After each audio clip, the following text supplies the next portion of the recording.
Why, hello, if it isn't the triumphant traveler. And why might you be visiting the shrine? A sign of piety, perhaps? You literally told us to come meet you here! I was just joking.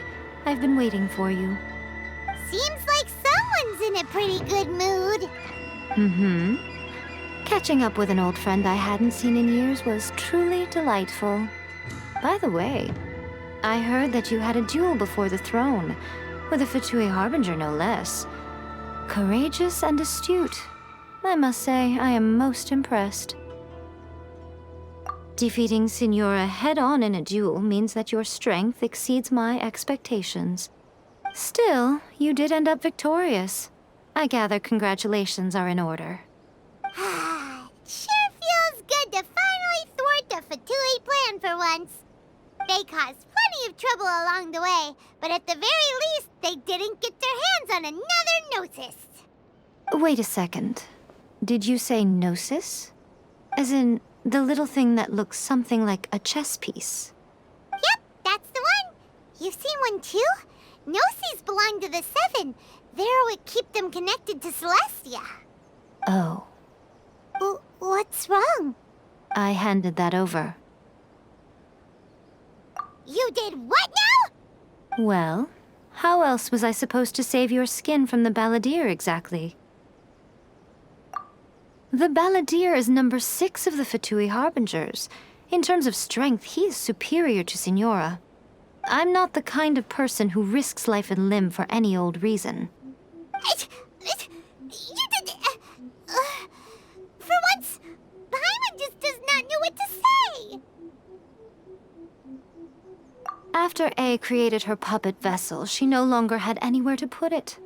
As her erstwhile closest friend, A handed it over to me, and I've kept it in the Grand Narukami Shrine ever since. She no longer needs the power of the Gnosis, and in any case, she tells me she has severed ties with Celestia. Thus, the Gnosis became not only useless, but also a potential source of conflict. Is that not a good bargain, exchanging it for the one at the core of the plan? Judging by the results, at least, I dare say I struck a good deal. When you put it like that, Paimon has to agree. The Traveler is worth more than a Gnosis.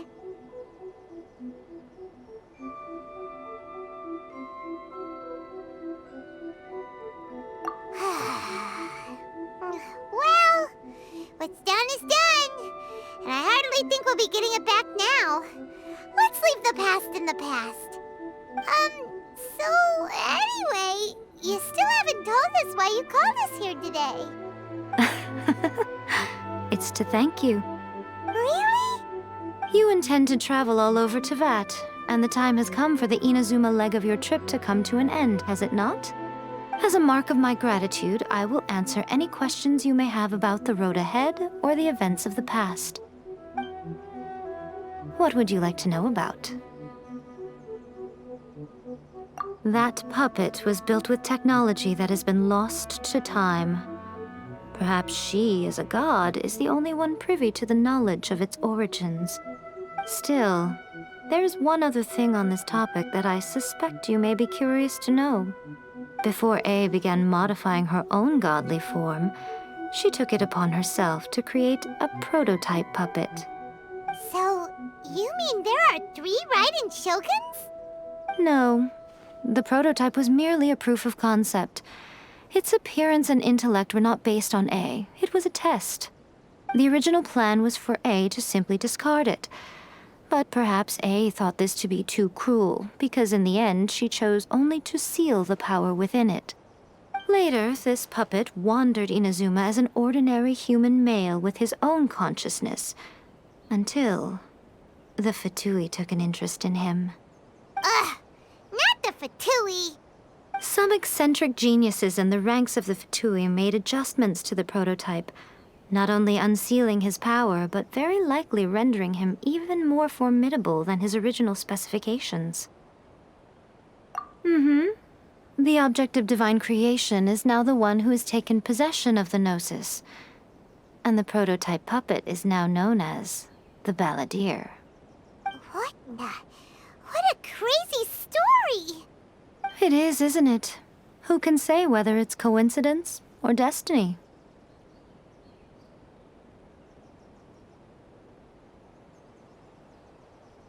I'm surprised an outlander like you is aware that there was once a change of Electro Archon. Few citizens of Inazuma are aware of this. Morat's told us. He said that the Electro Archon Ball has passed away. Yes. The truth of the matter is that there were two twin gods, Baal and Beelzebul. Twin gods? They won the Archon War together, and when Baal established the shogunate, Beelzebul became her Kagemusha, or shadow warrior. In other words, she acted as Baal's body double. Beelzebul is A, with whom we are now both acquainted.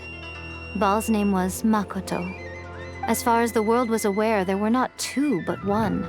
They complemented each other, and they ruled Inazuma jointly, so there was no need for the public to know the truth. In fact, the name Baal and the title of Raiden Shogun was understood to refer to both of them. Right up until... Until what? Makoto died several hundred years ago in a war that I was not personally involved in. Since then, A has assumed the shogunate. Losing her sister must have been super hard on A.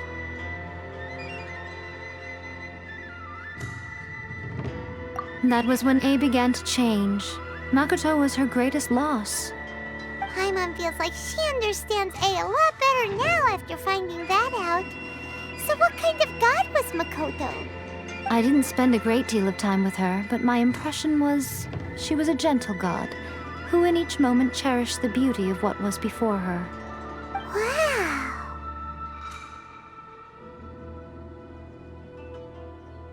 Sorry, I haven't a clue. I'm also unfamiliar with the god you describe. But if you still have doubts about A, I would say they are misplaced. Not only does she not fit your description, but she voluntarily gave up her gnosis long ago, severing her ties with Celestia in the process. That's good to hear. Otherwise, given that I'm her familiar, it could have made our relationship rather awkward, don't you think?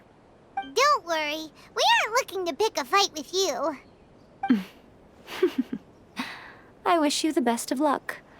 May you soon discover the truth behind it all.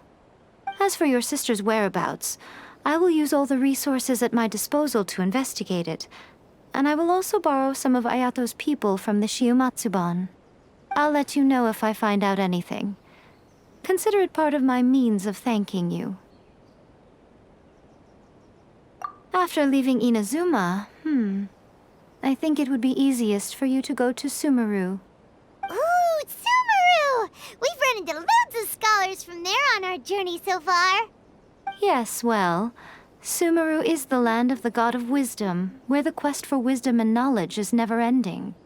But their obsession gives rise to some truly inexplicable things. For example, in Sumeru, knowledge is holistically managed as a resource. Knowledge is a resource? Yes. I don't know whether it was the sages or Lesser Lord Kusanali who came up with the idea. Lesser Lord Kusanali? That's a cute name. Oh, you haven't heard. Lesser Lord Kusanali is the deity in whom the people of Sumeru place their faith. It's their chosen term of endearment for her. I'm sure you must have some things to discuss with her too. I wish you all the best.